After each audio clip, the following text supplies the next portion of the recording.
модари Сумангул Холматова аз он изҳори хушнудӣ менамояд, ки аз рӯзе ки фарзандашро ба ин марказ овардааст, вазъи саломатии ӯ беҳтар гаштааст. ҳукумати мамлакат ба қишри осебпазири ҷомеа, ба маъюбон, ятимон, умуман ба қишри ниёзманди ҷомеа ҳамеша таваҷҷӯҳ зоҳир мекунад, ғамхорӣ зоҳир мекунад. аз ҷумла пешвои миллат муҳтарам Эмомалӣ Раҳмон борҳо зимни суханрониҳои худ таъкид доштанд ба ятимон, ба маъюбон, ки шумо танҳо нестед, ғамхори шумо, падару модари шумо давлат аст, ҳукумат аст. Воқеан натиҷаи ин суханҳоро мо имрӯз дар маркази ҷумҳуриявии барқарорсозии солимии кӯдакон шоҳид шудем. Дидем, ки кӯдакон чӣ гуна табобат мегиранд, кадом муолиҷаҳоро бо кадом тартиб мегузаронанд ва дар муҳлатҳои муайян саломатии онҳо барқарор мешавад. ҳоло бо яке аз модарони ки дар ин марказ тӯли 3 сол шуд фарзанди худро табобат мекунад суҳбат мекунем. мегуфтед, ки аз кай ин ҷониб фарзанди шумо дар ин марказ табобат мегирад? тӯли 3 сол шуд мо дар ин марказ табобат мегирем. духтари ман роҳ намерафт, ҳаракати дасту пояш суст буд. ҳаминҷа омада рӯз ба рӯз беҳбудӣ гирифтем. ҳоло худаш бе ёрдами ман роҳ меравад духтарам. раҳмат мегӯем ба ҳамин коргарони ҳамин муассиса, ба президенти ҷумҳурии Тоҷикистон, ки барои мо ҳамин хел муассисаҳоро, ҳамин хел шароитҳоро фароҳам овардааст. мо ҳаминҷо меоем фарзандони худро табобат мегирем. пас аз таваллуд ҳарорати кӯдак баланд шуд, ба ҳамин маъюбӣ гирифтор шуд, маъюбии майнаи сар, фалаҷи майнаи сар. шумо натавонистед, ки дар сурати баланд шудани ҳарорати кӯдак ба табиби маҳал ҷоизист муроҷиат кунед, пешгирӣ кунед? каме дер кардем, ҳарораташ баланд буд, ба беморхона бурдем. ҳарчанд тонистанд ба мо ёрдам доданд, боз ба инҷо равон карданд. хуб, бинандагони гиромӣ, тавре ки дидем изҳор доштанд, ки кӯдак пас аз таваллуд ба ин ҳолат гирифтор шуд дар натиҷаи баланд гардидани таби аз меъёр зиёд, ҳарорати баланди кӯдак, ва онҳо сари вақт натавонистанд, ки ба духтор муроҷиат кунанд ва кӯдак ба ин ҳолат гирифтор шуд, маъюб шуд. Масалан, имрӯз ба душворӣ роҳ меравад. ҳама ин нишон медиҳад, ин ҳолат нишон медиҳад, ки падару модарон ҳамеша бояд ғамхори фарзандони худ бошанд, ҳамеша кӯшиш кунанд, ки сари вақт ба табиб муроҷиат кунанд ва ҳар беморие, ки дар фарзандон мебинанд, ҳар камбудие мебинанд, дар фарзанд мушоҳида мекунанд, кӯшиш кунанд, ки сари вақт ба табиби ҷоизист муроҷиат кунанд ва ҳар гуна бемориҳоро пешгирӣ кунанд. чун агар дер мекунем, мо шоҳид шудем, ки чӣ гуна як фақат ҳарорати аз меъёр зиёд кӯдакро ба ин аҳвол овардааст. боз масалан ҳаррӯза муолиҷаое ки шумо мегиред ба катон тартиб ба роҳ монда шудааст ва чӣ гуна кӯмак мекунад, ёрдам мекунад ба фикри шумо дар барқарорсозии саломатии фарзанди шумо? ба ҳаракатҳои дастҳош ёрдам мекунад, ба ҳаракатҳои рост рафтани пойҳош ёрдам мекунад. инҷо табибону духтурон бо ино машқ мекунанд, бо инкишофи ақлонӣ бо забони ино гап мезананд, ба мо нишон медиҳанд.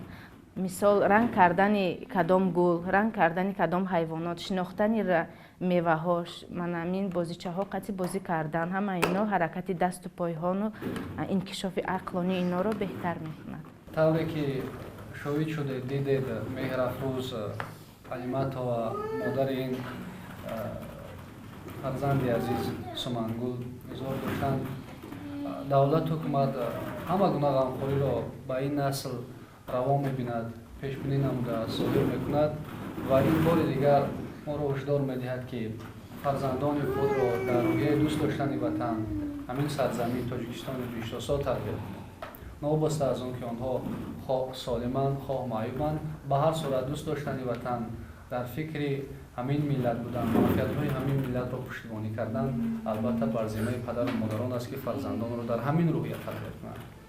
як масъалаи дигар ин аст, ки ما با چند پدر و مادرانی که فرزندان خود را در اینجا آوردن و تبابت میگیرند صحبت کردیم و با دیگر متخصصانی که در مرکز کار میکنند اظهار داشتند که اکثریت آن فرزندان کودکانی که از مادر معیوب تولد شدند یا بعد از تولد آهسته آهسته به معیوبیت گرفتار شدند، این سببهایش آن است که پدر و مادران آنها خواه تماکو میکشند، خواه مشروبات سپیرتی استعمال میکنند یا اینکه نیکای خویشتباری نزدیک دارند.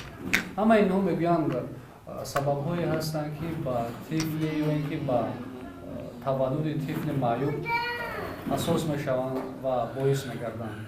پس از این ما را ضرور میآید یا هشدار میدهد این حالت که پدران و مادران کوشش کنند که نکاح خویشتباری نزدیک نبندند، ازدواج نکنند با خویشتباری نزدیک خود. از جوانان این مسئله خواهش کرده می شود و همزمان دیگر پدران و مادرانی که تماکو میکشند عاقبت‌های تماکو کشی استعمال مشروبات سپیرتی به این حالت میآورد. البته این حالت رو دیده باید هر کدام ما درک کنیم که آینده فرزندان ما در دست ما است که امروز ما چگونه مناسبت میکنیم و دست کشیم از عادت‌های نامطلوبی که امروز ما با آنها عادت کردیم.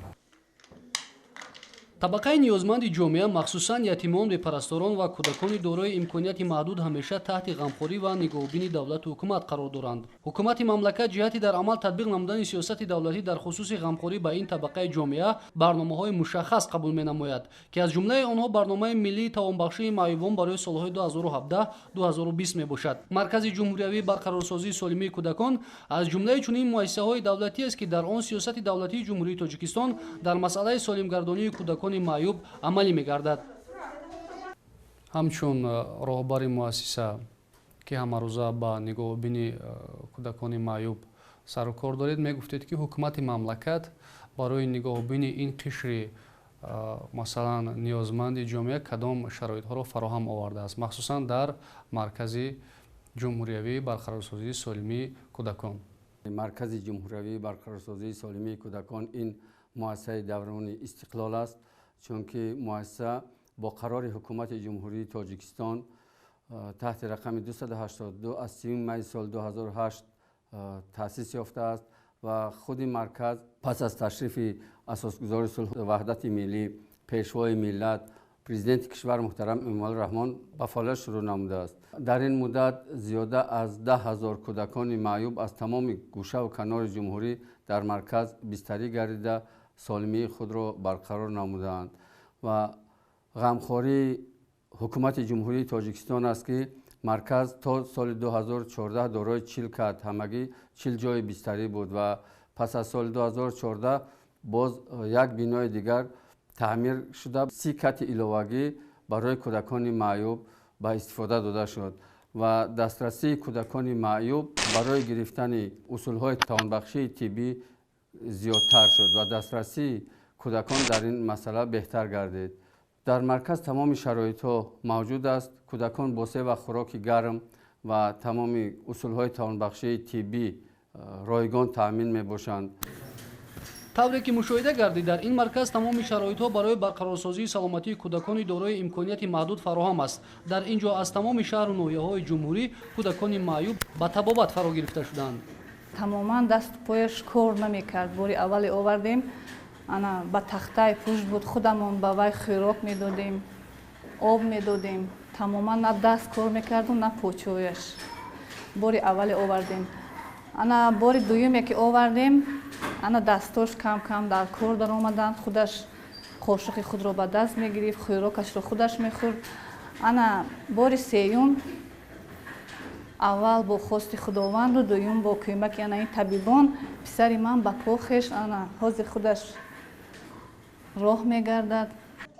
هرچند قسمت میدانند که استفاده تماکو، مواد سپیرتی و نشآور نکاح خویشتباری نزدیک به سلامتی انسان زیانی کلان میرساند، اما صرف نظر از این نمیتوانند که از چنین عادتهای نامطلوب دست کشند. وابسته به این دیرکتور مرکز جمهوری برقرارسازی سالمی کودکان قمرالدین شایف علتهای معیوب تولد شدن و پس از تولد با معیوبیت گرفتار شدن کودکان را چنین شرح داد. شما همچون متخصص سببهای тавлид шидани тифли маъюб ё ин ки пас аз таваллуд ба маъюбият гирифтор шудани кӯдаконро дар чӣ мебинед? аз 28 то 30% сабабҳои ба дунё омадани кӯдакони маъюб ин дар никоҳи хештаборӣ аст. сабабҳои дигар ин дар натиҷаи ҳомиладоршавии зан ва беаҳамиятӣ намудан дар давраи ҳомиладорӣ аст ки дар сари вақт дар қайди духтурони момодая намеистад, ё ин ки дар давраи синни навзодӣ кӯдак ба беморие гирифтор мешавад ва аз тарафи падару модар беаҳамиятӣ зоҳир карда мешавад ва сари вақт ба духтурон муроҷиат намекунанд. сабаби дигараш ин дар истеъмоли нӯшокиҳои спиртӣ, тамоккашӣ ё ин ки истеъмоли маводҳои мухаддир ҳисоб меёбад ки ба сабаби пайдоиши кӯдакони маъюб мегардад. чуноне ки мутахассис аз таҷрибаҳо ва мушоҳидаҳои ҳамарӯзааш изҳор дошт, гуноҳгори асосии ба чунин ҳолат гирифтор шудани фарзандон пеш аз ҳама худи падару модар мебошад ки ба хато роҳ медиҳад, ё аз беаҳамиятӣ ё аз надонистани оқибатҳои одатҳои зишт ба мисли тамокукашӣ, истифодаи маводи спиртӣ ва нашъовар ва никоҳи хештабории наздик. бо вуҷуди ин, тавре ки шоҳид гаштем, давлату ҳукумат ҳамаи шароитҳоро барои зери ғамхории доимӣ қарор додани кӯдакони дорои имконияти маҳдуд фароҳам овардааст. ҳамаи ин моро вазифадор месозад ки фарзандонро дар рӯҳияи худшиносӣ, ифтихори миллӣ, дӯст доштани ватан, муттаҳидӣ, сарҷамъӣ, қадршиносӣ, сулҳу субот ва ҳифзи арзишҳои миллӣ тарбият намоем, то тавонанд ворисони арзандаи дастовардҳои замони соҳибистиқлолӣ ва тамаддуни бузурги ниёгон бошанд.